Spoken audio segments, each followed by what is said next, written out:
우리 일상 속 숨겨진 이야기, 장애인, 비장애인의 경계를 넘어 서로를 이해하는 따뜻한 시간. 미랄복지재단과 한국장애인 고용공단, 그리고 배우 강신일이 전하는 나만 몰랐던 이야기. 오늘 읽어드릴 이야기는 임종민님의 빨간 썰매입니다.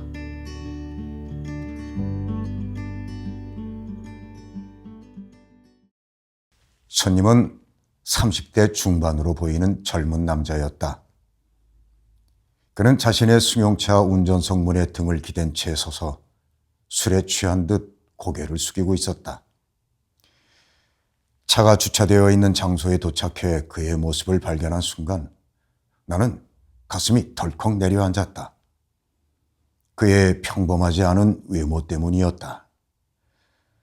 군인처럼 짧게 깎은 머리에 험상궂은 얼굴, 운동선수 같은 다부진 체격, 그리고 반팔 소매 아래 드러난 굵은 팔뚝을 휘감고 있는 현란한 문신은 보고만 있어도 위협적인 인상을 풍겼다.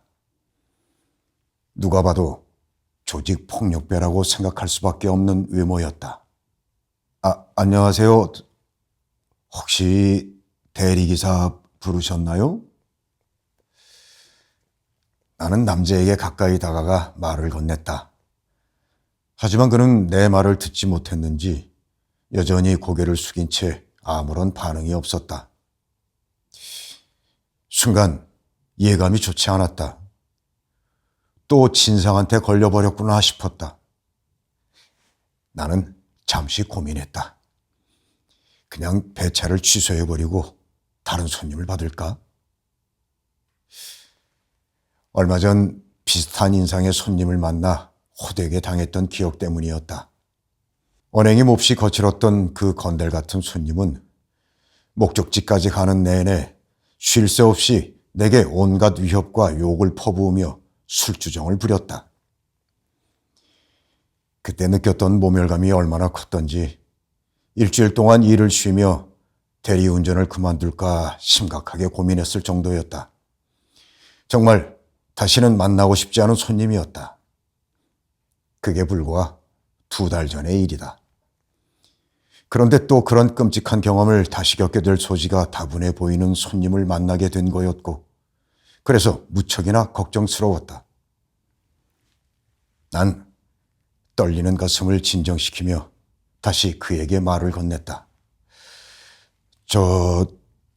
대리기사 부르셨죠?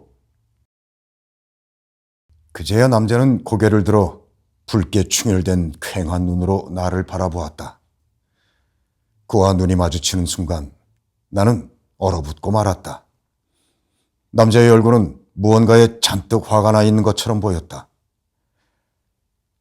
하지만 그의 입에서 나온 대답은 그 무시무시한 인상과는 달리 매우 깍듯하고 정중했다. 기사님 오셨군요. 미안합니다. 제가 지금 정신이 좀 없네요. 차키 여기 있습니다. 집까지 잘 좀 부탁드립니다, 기사님.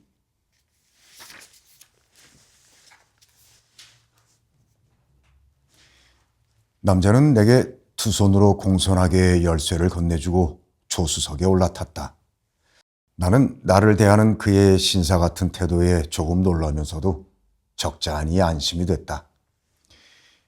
무슨 깡패가 이렇게 예의가 바를까 싶어 의아하기도 했지만 또다시 일주일 동안 운전대를 잡지 못할 만큼 트라우마에 시달리게 될 일은 벌어지지 않을 것 같았다. 나는 한결 가벼워진 마음으로 운전대를 잡고 시동을 걸었다. 손은 왜 그러십니까? 다치셨어요? 도로를 달리기 시작한 지 5분쯤 지났을 때 남자는 붕대를 칭칭 감은 채 운전대를 잡고 있는 내 오른손을 바라보며 그렇게 물었다. 난 당황하지 않고 이렇게 대답했다. 어릴 때 손을 다쳐서 장애가 좀 있습니다. 흉터 때문에 외관상 보기가 좋지 않아서 항상 붕대를 감고 다니죠. 운전하는 데는 전혀 지장이 없으니 걱정하지 않으셔도 됩니다. 대리운전을 할 때마다 늘 벌어지는 일이다. 거의 모든 손님들이 붕대를 감고 있는 내 오른손을 바라보며 걱정 반, 호기심 반으로 같은 질문을 던진다. 그런 손으로 운전을 할 수 있겠냐는 듯이 말이다. 그때마다 나는 늘 똑같은 대답을 해준다. 혹시라도 손님들이 불안해할까 싶어서다. 대충 얼버무리며 대답을 회피할 수도 있지만 그러면 손님들에게 오해를 살 수도 있다.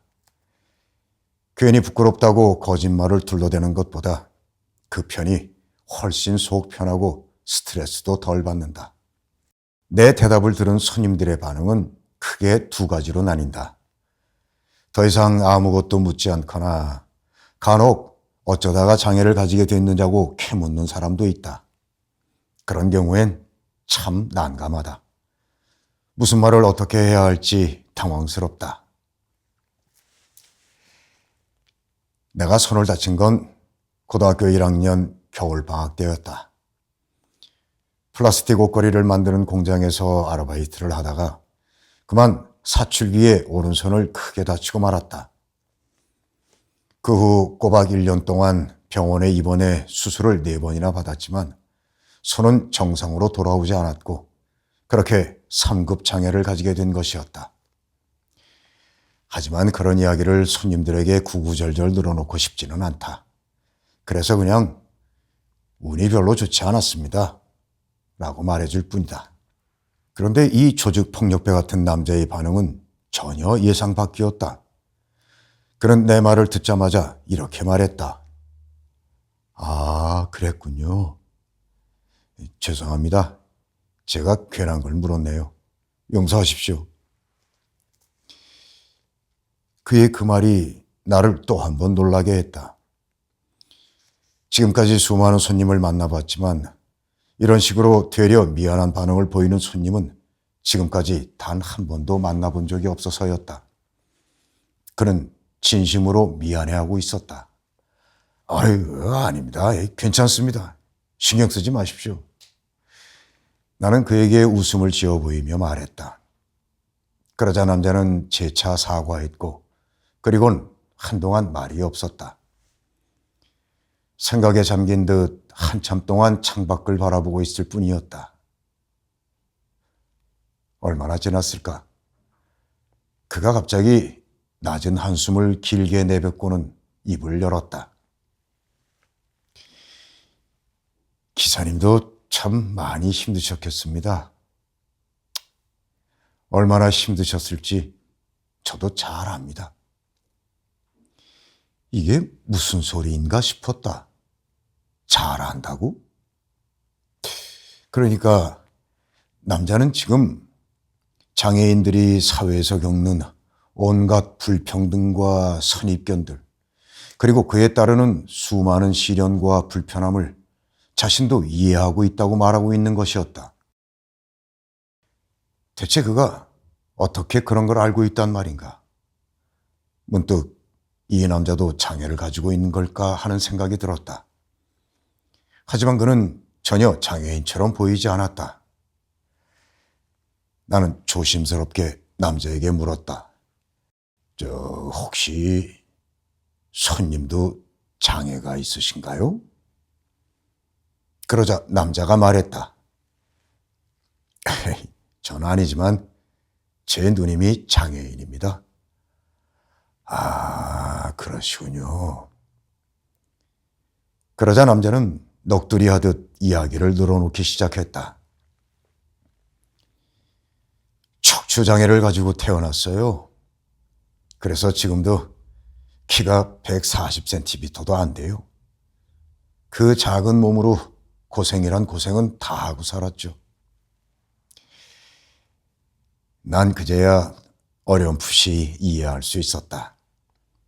그가 왜 잘 안다는 말을 했는지, 그리고 내게 던진 질문에 대해 그가 왜 그렇게 미안한 반응을 보였는지. 제가 사실 술을 안 좋아합니다. 하지만 오늘은 마시지 않고는 견딜 수가 없었네요. 누님 때문에 말입니다. 요즘 몸이 좀 아프거든요. 지금 병원에 입원해 있는데 쉽게 털고 일어나지를 못하네요. 그래서 속이 상해서 한잔 했습니다. 예, 저런, 많이 편찮으신가요? 옛날부터 몸이 많이 약했어요. 늘 약을 입에 달고 살았죠. 그래도 이 정도까지는 아니었는데, 이제는 나이가 있어서 그런지 쉽게 이겨내지를 못하네요. 남자는 또 한참 동안 말이 없었다. 누이에 대한 걱정 때문인지 남자의 얼굴은 한없이 우울해 보였다. 남자를 처음 만났던 순간 그가 왜 그렇게 화가 난 것 같은 얼굴을 하고 있었는지 나는 비로소 이해할 수 있었다. 요즘 들어 자꾸 옛날 생각이 납니다. 그가 느닷없이 썰매 이야기를 꺼낸 것은 목적지에 거의 다다랐을 즈음이었다. 우리 고향이 강원도 철원 쪽이에요. 아주 시골 깡촌이죠. 집에서 읍내 학교까지는 걸어서 꼬박 1시간이 걸려요. 하지만 누나 걸음으로는 거의 서너 시간이 걸리죠. 그래서 아침마다 제가 누나를 등에 업고 학교를 갔어요. 누나 몸이 원체 가벼워서 별로 힘들지도 않았죠. 그런데 문제는 겨울이었어요. 눈이 워낙 많이 내리는 지역이다 보니 겨우 내에 길이 미끄러운 눈밭이에요. 그러니 겨울에는 업고 가기가 불가능해요. 자칫 미끄러져 넘어지기라도 하면 크게 다칠 수 있으니까요. 그래서 어떻게 해야 하나 궁리를 하는데 마침 마당 우물가에 있는 빨간 고무대야가 눈에 들어오더군요. 이거다 싶었어요. 그 고무대야에 누나를 태우고 끌고 가면 되겠다는 생각이 퍼뜩 들더군요. 당장 송곳으로 고무대야에 구멍을 뚫고 밧줄을 묶었어요. 그런 후에 비료포대를 잘라 고무대야 밑바닥에 단단히 붙였죠. 그랬더니 훌륭한 썰매가 되더군요. 그때부터 겨울엔 그렇게 학교에 갔어요. 누나는 고무대야 안에 앉아 이불을 몸에 꽁꽁 두르고 있고 나는 밧줄을 허리에 감고 끌고 가고 왠지 모르게 자꾸 그때 그 생각이 나네요. 누나가 참 좋아했었거든요. 산타크로스가 된 기분이라고. 산타크로스가 타고 다니는 그 빨간 썰매를 탄 기분이라고. 그러면서 환하게 웃곤 했었죠. 그러면 나는 누나 웃는 게 좋아 신이 나서 루돌프처럼 막 뛰고 그는 끝내 말을 잇지 못하고 감정이 북받쳐 오르는 듯 손으로 얼굴을 감싸주었다. 그리고는 한참을 흐느꼈다. 마치 어린아이처럼. 썰매를 끌던 그 시절의 어린 소년으로 되돌아간 듯이. 매해 겨울이 되면 그때 그 남자가 들려주었던 그 가슴 먹먹한 썰매 이야기가 떠오르곤 한다. 지금 그 남매는 어떻게 지내고 있을까? 종종 얼굴을 맞대고 그 빨간 썰매를 추억하며 한박 웃음을 짓곤 할까? 부디 그러기를 소망한다.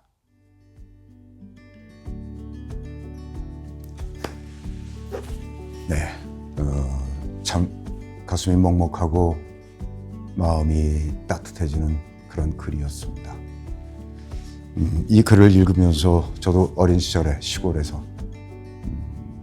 이 판자에다가 버려진 칼날 덧대서 썰매를 만들어 탔던 그런 기억이 나네요. 춥고 어려운 시절이었지만 지금 와서 생각하면 그때가 가장 맑고 따뜻하고 그랬던 동심의 세계였던 것 같습니다.